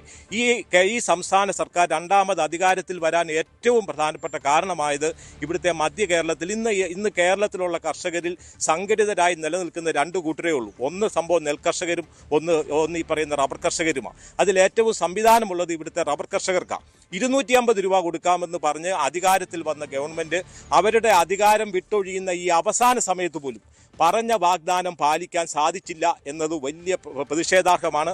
അതിലുപരിയായിട്ട് ഇത് മധ്യ കേരളത്തിൻ്റെ വരാൻ പോകുന്ന തെരഞ്ഞെടുപ്പിലെ പ്രധാന തെരഞ്ഞെടുപ്പ് വിഷയമായി മാറാൻ പോവുകയാണ്. ഇവിടുത്തെ മലയോര കർഷകരുടെ രക്ഷകനെന്ന് അവകാശപ്പെടുന്ന കേരള കോൺഗ്രസ് എം ഈ കഴിഞ്ഞ ആഴ്ച വരെ അവർ വലിയ പ്രചാരണമായിരുന്നു. റബ്ബറിൻ്റെ അടിസ്ഥാന വില 250 ഉയർത്താൻ പോകുന്നു. ആ പ്രചാരണങ്ങൾക്കൊന്നും ഒരടിസ്ഥാനമില്ല എന്നും ഇടതുപക്ഷ സംവിധാനത്തിൽ കേരള കോൺഗ്രസ് എന്ന രാഷ്ട്രീയ പാർട്ടിക്ക് ഒരു പ്രസക്തിയില്ല എന്നും തെളിയിക്കുന്ന ദിവസമാണ് ഇന്നത്തെ ദിവസം എന്നുള്ള കാര്യത്തിൽ യാതൊരു തർക്കവുമില്ല.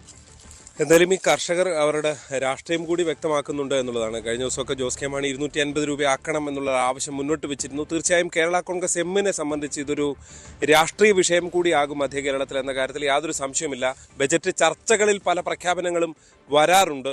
ആ ഘട്ടത്തിലെങ്കിലും ഈ ഒരു പ്രഖ്യാപനത്തിലേക്ക് സംസ്ഥാനം എത്തുമോ എന്നുള്ളതാണ് രാഷ്ട്രീയമായി കൂടി കോട്ടയം ഉൾപ്പെടെയുള്ള മധ്യ കേരളം കാത്തിരിക്കുന്ന ഒരു ചോദ്യം. തെരഞ്ഞെടുപ്പിന് മുൻപ് ആളുകളെ പറ്റിക്കാനുള്ള പരിപാടിയാണ് ധനമന്ത്രി ബാലഗോപാൽ അവതരിപ്പിച്ച ബജറ്റ് എന്നായിരുന്നു പ്രതിപക്ഷ നേതാവ് VD സതീശന്റെ പ്രതികരണം. കേരളത്തിലെ തന്നെ ഏറ്റവും മോശം പ്ലാൻ എക്സ്പെൻഡിച്ചർ നടത്തിയ വർഷമാണിതെന്നും ആരും വിശ്വസിക്കാത്ത ബജറ്റാണ് അവതരിപ്പിച്ചിരിക്കുന്നതെന്നും പ്രതിപക്ഷ നേതാവ് പറഞ്ഞു. 10 വർഷം ചെയ്യാതിരുന്നതാണ് ഇപ്പോൾ പ്രഖ്യാപിച്ചിരിക്കുന്നത്. ന്യൂ നോർമൽ എന്നാൽ തോന്നിയതുപോലെ ബജറ്റിൽ പറയുകയും അത് നടപ്പാക്കാതിരിക്കുകയും ആണെന്നും VD സതീശൻ വിമർശിച്ചു. പൂച്ച വിറ്റ് കിടക്കുന്ന ഖജനാവും നിരന്തരമായ പ്ലാൻ സൈസ് കക്കിയലും കൊണ്ട് വിശ്വാസ്യത തകർന്ന ഒരു ധനകാര്യ സംവിധാനം നിലനിർത്തുന്ന ഈ സർക്കാർ അവതരിപ്പിച്ച ബജറ്റിൽ ജനങ്ങൾ ആരും വിശ്വസിക്കില്ല. കാരണം 10 വർഷം ചെയ്യാതിരുന്ന ചില കാര്യങ്ങൾ ചെയ്യുമെന്നുള്ള പ്രഖ്യാപിക്കുകയാണ്. 10 വർഷം പൂർണ്ണമായി പരാജയപ്പെട്ട മേഖലകളിൽ മാറ്റമുണ്ടാകുമെന്നുള്ള അവകാശവാദമാണ്. അനാവശ്യമായ രാഷ്ട്രീയം കലർത്തി യഥാർത്ഥത്തിൽ ഈ ബജറ്റിന്റെ പവിത്രത തന്നെ നഷ്ടപ്പെടുത്തി. നമ്മുടെ ഭരണഘടനയുടെ ആർട്ടിക്കിൾ 202 അനുസരിച്ചിട്ടാണ് സ്റ്റേറ്റ് ബജറ്റ് അവതരിപ്പിക്കുന്നത്. അതൊരു ആനുവൽ ഫിനാൻഷ്യൽ സ്റ്റേറ്റ്മെന്റ് ആണ്. It's not a political document. അതിനെ ഒരു പൊളിറ്റിക്കൽ ഡോക്യുമെന്റ് ആക്കി മാറ്റി തെരഞ്ഞെടുപ്പിന് മുമ്പുള്ള ആളുകളെ കബളിപ്പിക്കാൻ വേണ്ടിയിട്ടുള്ള പ്രഖ്യാപനമാണ്. ഇതിന് യാതൊരു വിശ്വാസ്യതയില്ല. ഏറ്റവും രസകരമായ കാര്യം ഈ പദ്ധതി പ്ലാനിന്റെ ഡീറ്റെയിൽസ് ആണ്, മൈന്യൂട്ട് ഡീറ്റെയിൽസ് ആണ് ഈ ബജറ്റിലൂടെ പ്രഖ്യാപിച്ചത്. അതാണ് ഇത്ര നേരം നീണ്ടുപോയത്. ഇപ്പോഴത്തെ പ്ലാനിന്റെ സ്ഥിതി എന്താണ്? 38% ഈ ജനുവരി 31 ആകുമ്പോഴേക്കും പ്ലാനിന്റെ എക്സ്പെൻഡിച്ചർ 38%. ഇനി ചെലവാക്കാനുള്ളത് 1 മാസമാണ്. മാർച്ച് ഫസ്റ്റ് വീക്ക് ആകുമ്പോഴേക്കും ഇലക്ഷൻ ഡിക്ലെയർ ചെയ്യും. അപ്പൊ കേരളത്തിന്റെ തന്നെ ചരിത്രത്തിലെ ഏറ്റവും മോശം പ്ലാൻ എക്സ്പെൻഡിച്ചർ നടത്തിയ ഒരു വർഷമാണ്. ഏറ്റവും മോശം പ്ലാൻ എക്സ്പെൻഡിച്ചർ. മറ്റു വാർത്തകളിലേക്ക് വരാം ഇടവേളയ്ക്ക് ശേഷം.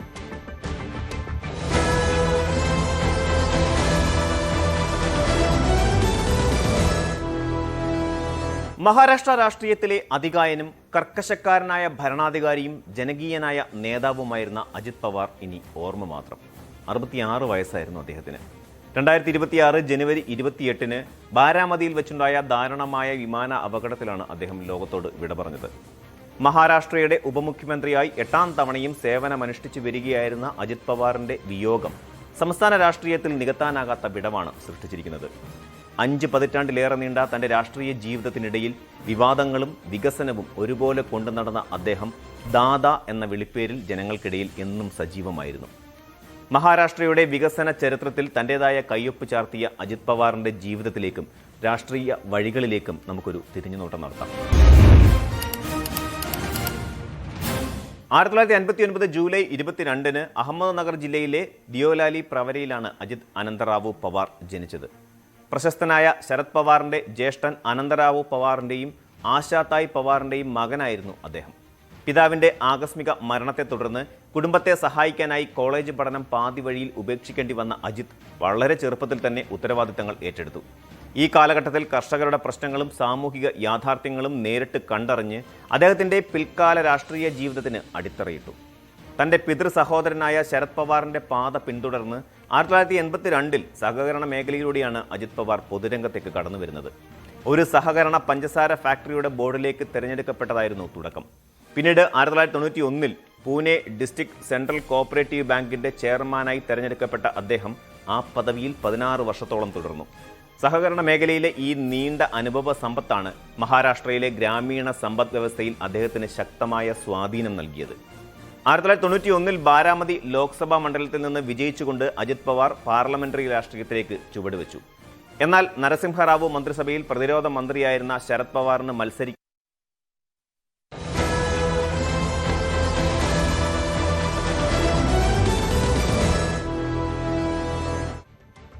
രാഹുൽ മാങ്കൂട്ടത്തിന്റെ MLA സ്ഥാനം റദ്ദാക്കാൻ സാധ്യത. ഈ സഭാ സമ്മേളനത്തിൽ തന്നെ നടപടി ഉണ്ടായേക്കും. DK മുരളി രാഹുലിനെതിരെ നൽകിയ പരാതി എത്തിക്സ് ആൻഡ് പ്രിവിലേജസ് കമ്മിറ്റി ഫെബ്രുവരി 2 പരിഗണിക്കും. റിപ്പോർട്ട് വന്ന ഉടൻ തന്നെ നടപടിക്കാണ് സാധ്യത. VV അരുൺ വിവരങ്ങളുമായി. അരുൺ, ഫെബ്രുവരി 2 പരിഗണിക്കുകയാണെങ്കിൽ ഈ സഭാ സമ്മേളനത്തിൽ തന്നെ ഒരു നടപടി അങ്ങനെയാണോ പ്രതീക്ഷിക്കുന്നത്? അതിനുള്ള സാധ്യതകളാണ് ഇപ്പോൾ പരിശോധിക്കുന്നത്. ആ രീതിയിലാണ് നടപടിക്രമങ്ങൾ മുന്നോട്ട് പോകുന്നത്.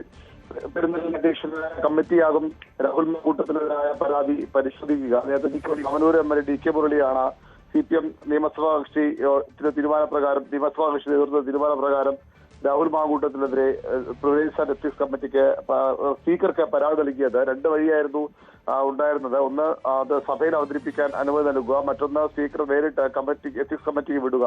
അതാണ് സ്പീക്കർ എ ശബ്ദം സ്വീകരിച്ചത്. അതുകൊണ്ട് തന്നെ ഈ വിഷയത്തിൽ ഇനിയുള്ള നടപടിക്രമം എന്ന് പറയുന്നത് ഈ എത്തിക്സ് കമ്മിറ്റി ചേരുക എന്നുള്ളതാണ്. ഫെബ്രുവരി 2 നിയമസഭ അതായത് തിങ്കളാഴ്ച നിയമസഭാ സമ്മേളനം പിരിഞ്ഞ ശേഷം അവസാനിച്ച ശേഷം എത്തിക്സ് കമ്മിറ്റി ചേരും. ഈ വിഷയം പരിഗണിക്കും, തുടർ നടപടികളിലേക്ക് കടക്കുകയും ചെയ്യും. ഏറ്റവും പ്രധാനപ്പെട്ട കാര്യമുള്ളത് രാഹുൽ മാങ്കൂട്ടത്തിന്റെയും അതുപോലെ തന്നെ പരാതിക്കാരനെയും ഹിയർ ചെയ്യാനുള്ള അധികാരം കമ്മിറ്റിക്ക് ഉണ്ട്. വേണ്ടി വന്നാൽ ഇതേയും വിളിച്ചു വരുത്താം. ഏതായാലും നടപടിക്രമങ്ങൾ വേഗത്തിൽ പൂർത്തിയാക്കി രാഹുൽ മാങ്കൂട്ടത്തിനെതിരായ റിപ്പോർട്ട് ഈ സമ്മേളനത്തിൽ മാർച്ച് 26 വരെയാണ് സമ്മേളനം ഷെഡ്യൂൾ ചെയ്തിരിക്കുന്നത്. പക്ഷേ ഫെബ്രുവരി അവസാന ആഴ്ചയോടുകൂടി നിയമസഭാ പ്രഖ്യാപനം വരുമെന്നതിനാൽ സഭാ സമ്മേളനം അത്രയും നീണ്ടുപോകില്ല. അതുകൊണ്ട് തന്നെ എത്രയും വേഗം നടപടികൾ പൂർത്തിയാക്കി രാഹുൽ മാങ്കൂട്ടത്തിനെ അയോഗ്യനാക്കുന്ന അടക്കമുള്ള നടപടികൾ സ്വീകരിക്കാനാണ് ഇപ്പോഴത്തെ ആലോചന. ഈ നിലവിൽ വന്നിട്ടുള്ള കോടതിയുടെ ഭാഗത്തു നിന്നുണ്ടായ ഉത്തരവുകളടക്കം ഈ നടപടിയെ സ്വാധീനിക്കാൻ ഒന്നും സാധ്യതയില്ല. സ്വാഭാവികമായും അത്തരം കാര്യങ്ങൾ കോടതിയുടെ തീർപ്പുകൾ നിയമസഭയുടെ തീരുമാനത്തെ ബാധിക്കാനിടയില്ല. ഏതായാലും രാഹുൽ മാങ്കൂട്ടത്തിനെതിരെ ഇത്രയധികം പരാതികൾ 3 പരാതികളുണ്ട്. ഇനിയും പരാതികൾ വരുമെന്ന സൂചനകളുണ്ട്. കോൺഗ്രസ് നേതൃത്വവും രാഹുലിനെ പാർട്ടിയിൽ നിന്ന് പുറത്താക്കിയിട്ടുണ്ട്.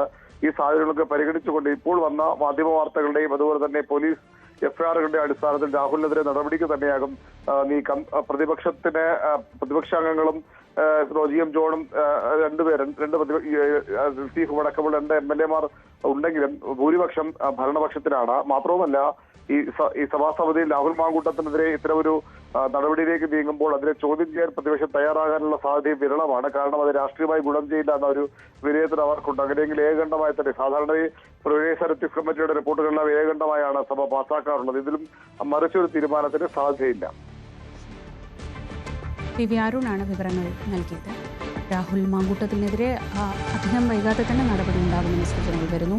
മറ്റൊരു പ്രധാനപ്പെട്ട വാർത്ത, സോളാർ കേസ് പ്രതി ബിജു രാധാകൃഷ്ണന്റെ CSR തട്ടിപ്പ് നേരത്തെ ന്യൂസ് 18 പുറത്തുവിട്ട ഒരു വലിയ വാർത്തയായിരുന്നു. ആ തട്ടിപ്പിൽ ഇപ്പോൾ അന്വേഷണത്തിന് ഉത്തരവ്. മലപ്പുറം സ്വദേശിയായ റിൻഷാദിന്റെ പരാതിയിലാണ് നടപടി. രഹസ്യ അന്വേഷണ വിഭാഗം നടത്തിയ അന്വേഷണത്തിൽ ബിജുവിന്റെ സ്ഥാപനങ്ങളിലെ പ്രവർത്തനങ്ങൾ ദുരൂഹമാണെന്ന് കണ്ടെത്തിയിരുന്നു. ഈ റിപ്പോർട്ടിന്റെ കൂടി അടിസ്ഥാനത്തിലാണ് സമഗ്രമായ അന്വേഷണത്തിന് ഉത്തരവിട്ടിരിക്കുന്നത്. ന്യൂസ് 18 ആണ് ബിജുവിന്റെ വൻ തട്ടിപ്പ് സാമ്രാജ്യത്തിന്റെ കഥ പുറത്തു കൊണ്ടുവന്നത്.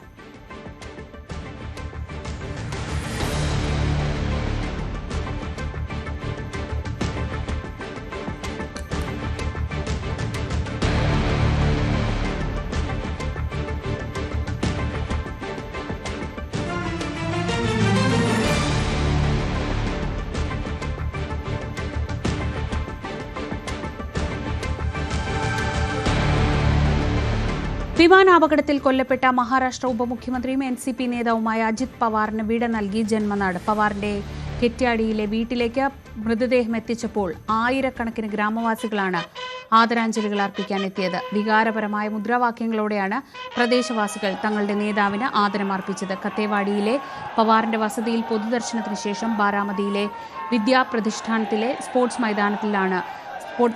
മൈതാനത്തിന് സമീപമാണ് മൃതദേഹം ഔദ്യോഗിക ബഹുമതികളോടെ സംസ്കരിച്ചത്. ചടങ്ങിൽ കേന്ദ്ര ആഭ്യന്തര മന്ത്രി അമിത്ഷാ ഉൾപ്പെടെ നിരവധി നേതാക്കൾ പങ്കെടുത്തു.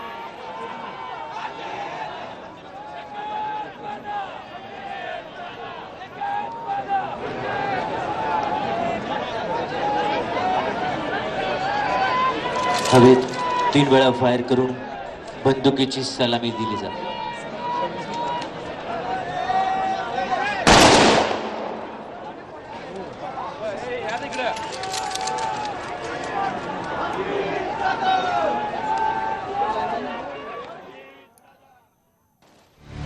കോൺഗ്രസിൽ അർഹമായ അംഗീകാരവും പരിഗണനയും ശശി തരൂരിന് ഉറപ്പ് നൽകി രാഹുൽ ഗാന്ധി. കോൺഗ്രസ് അധ്യക്ഷൻ മല്ലികാർജ്ജുൻ ഖാർഗെ, രാഹുൽ ഗാന്ധി എന്നിവരുമായി ശശി തരൂർ കൂടിക്കാഴ്ച നടത്തി. രാഹുൽ തരൂർ കൂടിക്കാഴ്ചയോടെ രാഷ്ട്രീയ അഭ്യൂഹങ്ങൾക്ക് താൽക്കാലിക വിരാമമായി. കേരളത്തിലെ നിയമസഭാ തെരഞ്ഞെടുപ്പിൽ പാർട്ടിക്ക് വേണ്ടി പ്രചാരണത്തിൽ സജീവമായി ഉണ്ടാവുമെന്ന് തരൂർ നേതൃത്വത്തിന് ഉറപ്പ് നൽകി. സുപ്രധാന തീരുമാനങ്ങൾ എടുക്കുമ്പോൾ തരൂരിന്റെ സാന്നിധ്യം ഉറപ്പാക്കും. രാഹുൽ ഗാന്ധിയുമായി നടന്നത് ക്രിയാത്മകമായ ചർച്ചയാണെന്നും താനും പാർട്ടിയും ഒരേ ദിശയിലാണെന്നും കൂടിക്കാഴ്ചയ്ക്ക് ശേഷം ശശി തരൂർ പ്രതികരിച്ചു. You had a very long meeting with Kharge ji and Rahul ji. What was all discussed, sir? Look, I'm just going to be very brief about this. We had a discussion with my two party leaders, the LOP and the Congress president. And we had a very good, constructive, positive discussion. All is good, and we are moving together on the same page. What more can I say? But you were upset. I can't, honestly, there's nothing. So will you be campaigning there? I can't even hear. So will you campaign there? Yes, are you happy with the meeting, sir? I've always campaigned for the party. Was there any discussion on chief ministerial candidate of the party or campaign committee that chief? was never the issue. I'm frankly not interested in being a candidate for anything at the moment. I'm already an MP. I have the trust of my voters from Thiruvananthapuram. I have to look after their interests in Parliament. That's my job. Sir, was that discussion on Kerala? For any new job. ഇടവേള.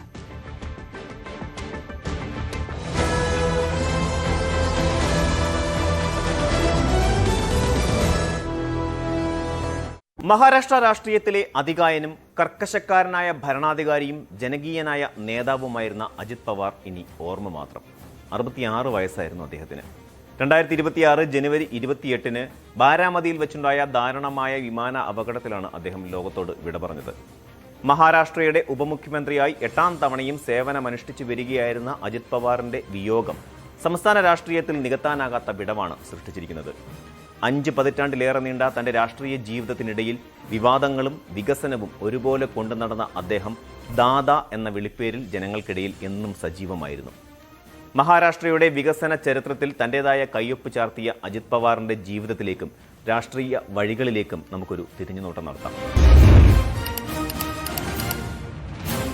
1959 July 22-ന് Ahmednagar ജില്ലയിലെ ദിയോലാലി പ്രവരയിലാണ് അജിത് അനന്തറാവു പവാർ ജനിച്ചത്. പ്രശസ്തനായ ശരത് പവാറിന്റെ ജ്യേഷ്ഠൻ അനന്തറാവു പവാറിന്റെയും ആശാതായ് പവാറിന്റെയും മകനായിരുന്നു അദ്ദേഹം.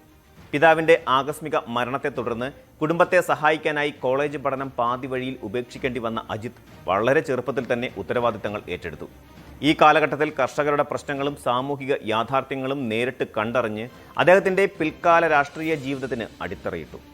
തന്റെ പിതൃ സഹോദരനായ ശരത് പവാറിന്റെ പാത പിന്തുടർന്ന് 1982 സഹകരണ മേഖലയിലൂടെയാണ് അജിത് പവാർ പൊതുരംഗത്തേക്ക് കടന്നുവരുന്നത്. ഒരു സഹകരണ പഞ്ചസാര ഫാക്ടറിയുടെ ബോർഡിലേക്ക് തിരഞ്ഞെടുക്കപ്പെട്ടതായിരുന്നു തുടക്കം.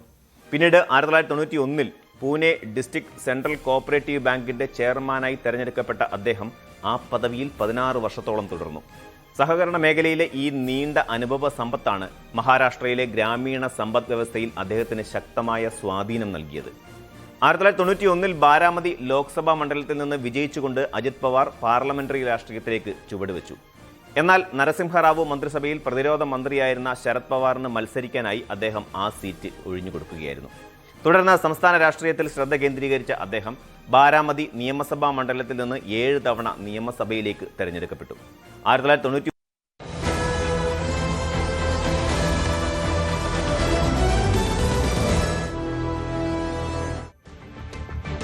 ഇന്ത്യ അടുത്ത സാമ്പത്തിക വർഷവും ലോകത്തെ ഏറ്റവും വേഗം വളരുന്ന സമ്പദ് ശക്തിയായി തുടരുമെന്ന് കേന്ദ്രത്തിന്റെ സാമ്പത്തിക സർവേ റിപ്പോർട്ട്.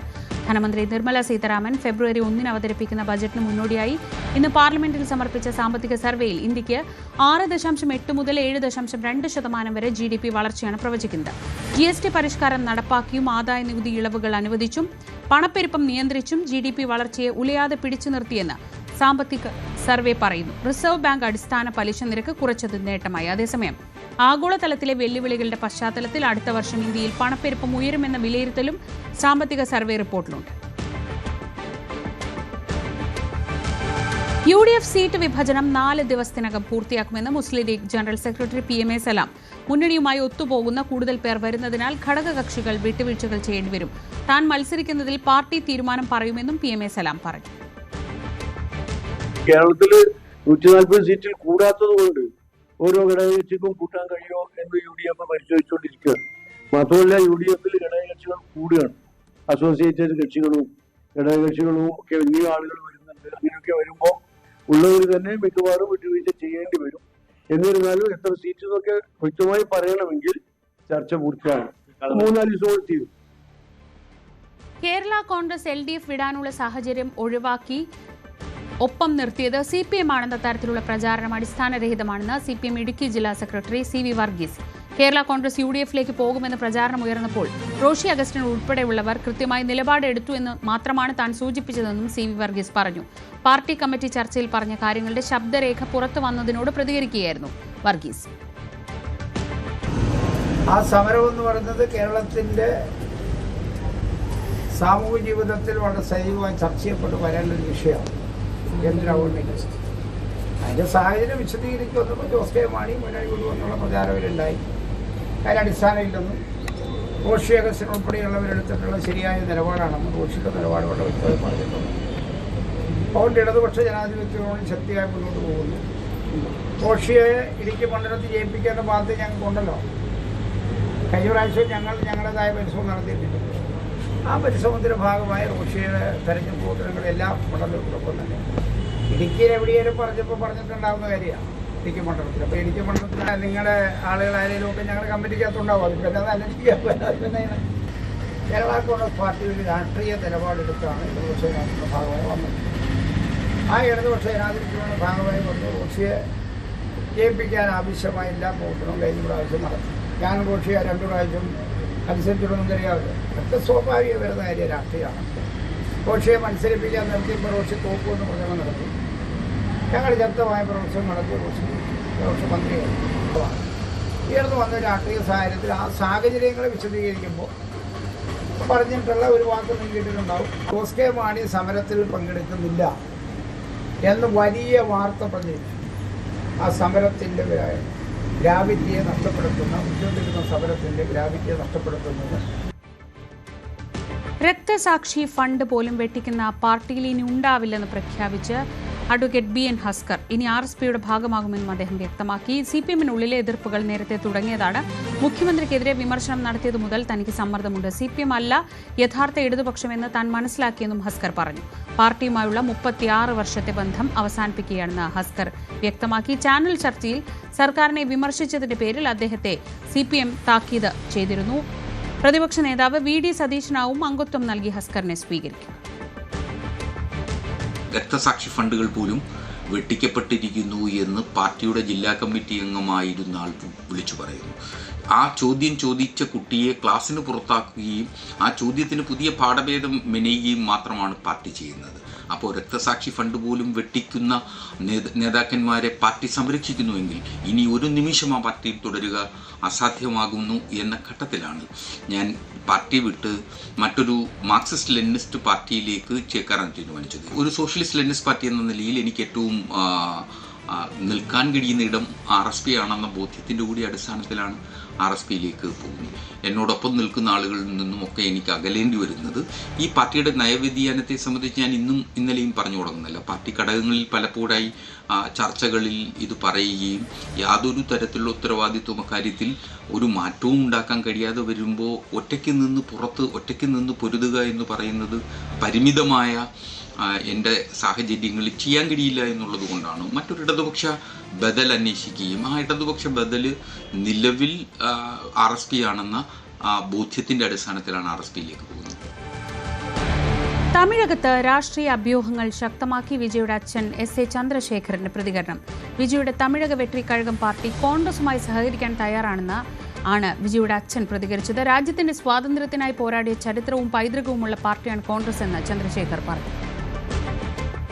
சுதந்திரத்துக்காக போராடினவங்களா? அப்படியாப்பட்ட ஒரு வரலாறு இருக்கிற கட்சி இன்னைக்கு தேஞ்சு போச்சு. பவர் இல்ல. ஏதோ ஒரு கட்சிக்கு ஆதரவு கொடுத்து இவங்க தேஞ்சு போய்கிட்டே இருக்கிறாங்க. அந்த ஒரு பவரை நாங்க கொடுக்கிறோம்.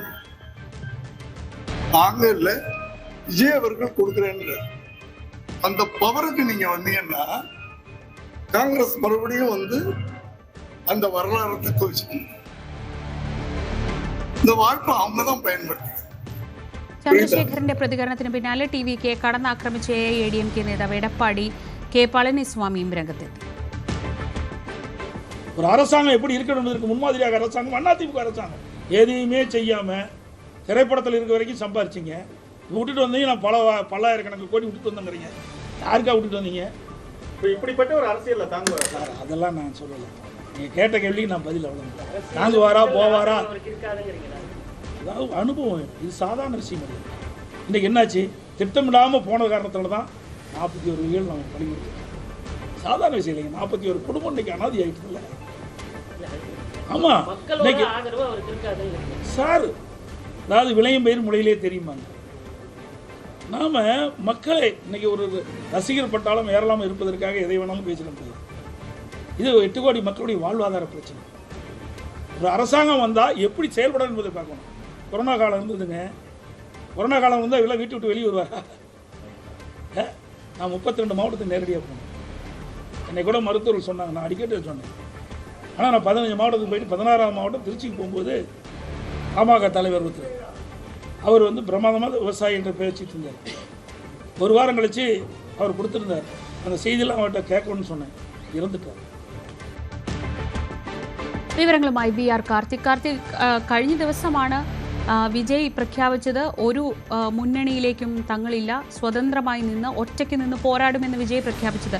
നമുക്കറിയാം, മുൻപ് SA ചന്ദ്രശേഖർ വിജയെക്കുറിച്ച് നടത്തിയ ചില പ്രഖ്യാപനങ്ങളിൽ പലപ്പോഴും വിജയുടെ അറിവോ സമ്മതമോ ഇല്ലാതെയാണെന്ന തരത്തിലൊക്കെ മുൻപ് വാർത്തകൾ വന്നിട്ടുണ്ട്. പക്ഷേ ഇപ്പോൾ തൊട്ടു പിന്നാലെ എടപ്പാടി പളനിസ്വാമിയുടെ പ്രതികരണം വരുന്നു.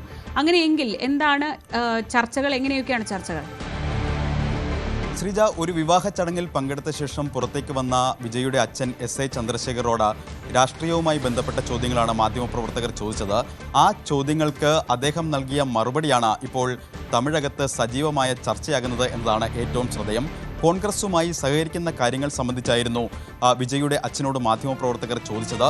അപ്പോൾ കോൺഗ്രസിനെ പുകഴ്ത്തിയും കോൺഗ്രസുമായുള്ള സഹകരണത്തിനുള്ള സാധ്യതകൾ ഉണ്ട് എന്ന സൂചനകൾ നൽകുന്നതുമായിരുന്നു ചന്ദ്രശേഖരൻ്റെ പ്രതികരണം എന്നതാണ് ഏറ്റവും ശ്രദ്ധേയം. കോൺഗ്രസ് രാജ്യത്തിൻ്റെ സ്വാതന്ത്ര്യത്തിനായി പോരാടിയ പ്രസ്ഥാനമാണ്, സ്വാതന്ത്ര്യം നേടിത്തന്ന പ്രസ്ഥാനമാണ്.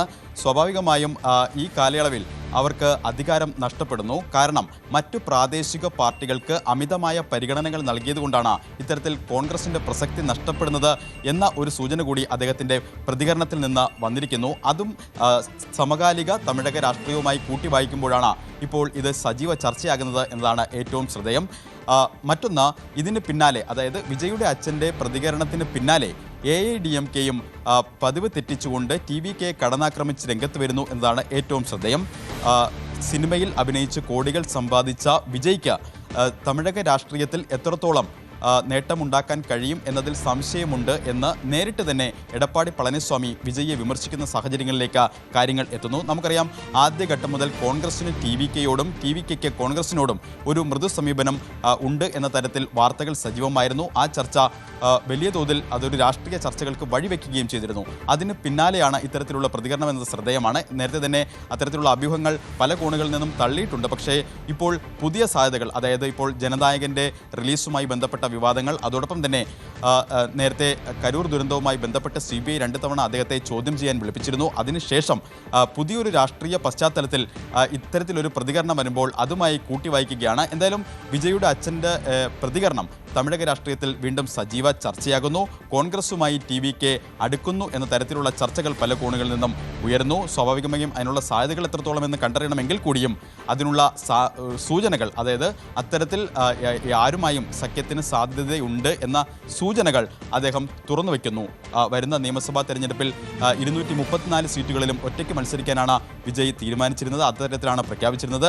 ആ തരത്തിൽ എന്തെങ്കിലും മാറ്റം വരുന്ന കാലയളവിൽ ഉണ്ടാകുമോ എന്നുകൂടി കണ്ടറിയണം. എന്തായാലും ഈ പ്രതികരണം വലിയ രാഷ്ട്രീയ ചർച്ചകൾക്ക് വഴിവെച്ചിരിക്കുന്നു. അതിനെ ചുറ്റിപ്പറ്റി AIDMK പതിവിൽ നിന്ന് വ്യത്യസ്തമായി കരൂർ ദുരന്തത്തിലടക്കം വിജയെ നേരിട്ട് ആക്രമിക്കാതെ നിന്നിരുന്ന AIDMK നേതാക്കൾ ഇപ്പോൾ വിജയെ ശക്തമായി കടന്നാക്രമിക്കുന്നു എന്നതും ശ്രദ്ധേയമാണ്. DMK രാഷ്ട്രീയ ശത്രുവാണെന്നും അതോടൊപ്പം തന്നെ BJP ഐഡിയോളജിക്കൽ എനിമിയാണെന്നും നേരത്തെ തന്നെ വിജയ് വ്യക്തമാക്കിയിരുന്നു. ആ പശ്ചാത്തലത്തിൽ കൂടി ഈ പ്രതികരണം വായിച്ചെടുക്കേണ്ടതുണ്ട്. ശ്രീജ. കാർത്തികാണ് വിവരങ്ങൾ നൽകിയത്. News desk. കഴക്കൂട്ടം മേനംകുളത്ത് വ്യവസായ വകുപ്പിന്റെ കീഴിലുള്ള ഭൂമിയിൽ പടർന്ന തീ നിയന്ത്രണ വിധേയമാക്കി.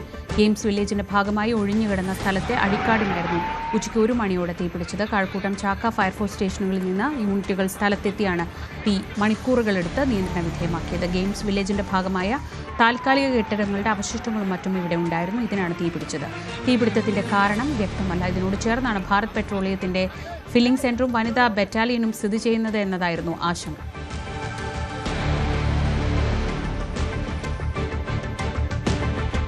കാസർഗോഡ് യുവാവിനെ ലോഡ്ജ് മുറിയിൽ ആക്രമിച്ച് പണം തട്ടിയെടുത്തതായി പരാതി. കച്ചവട ആവശ്യത്തിനായി കാഞ്ഞങ്ങാട്ടെത്തിയ മലപ്പുറം സ്വദേശി സമീറുദ്ദീനെയാണ് ലോഡ്ജ് മുറിയിൽ വെച്ച് ആക്രമിച്ച് പണവും രേഖകളും തട്ടിയെടുത്തത്. സംഭവത്തിൽ 4 പേർക്കെതിരെ ജാമ്യമില്ലാ വകുപ്പ് പ്രകാരം കേസെടുത്ത് അന്വേഷണം ഊർജിതമാക്കി പോലീസ്.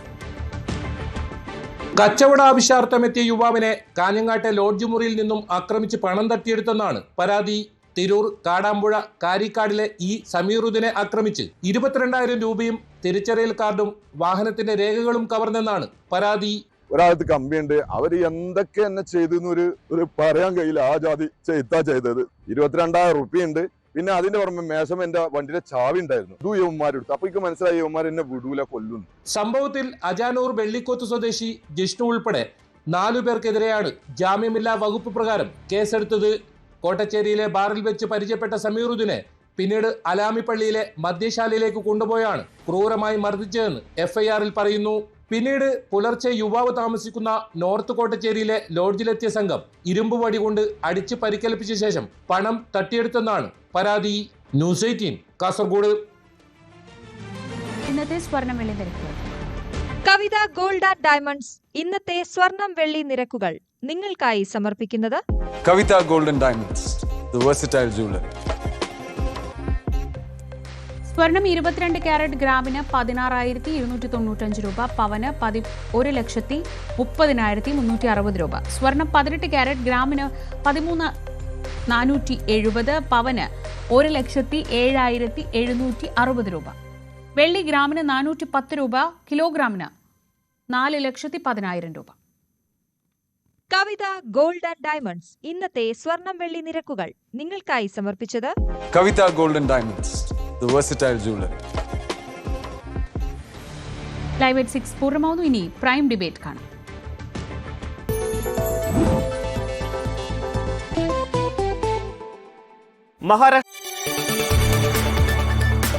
കൂടുതൽ വാർത്തകൾക്ക് news 18 Keralam YouTube channel subscribe ചെയ്യുക.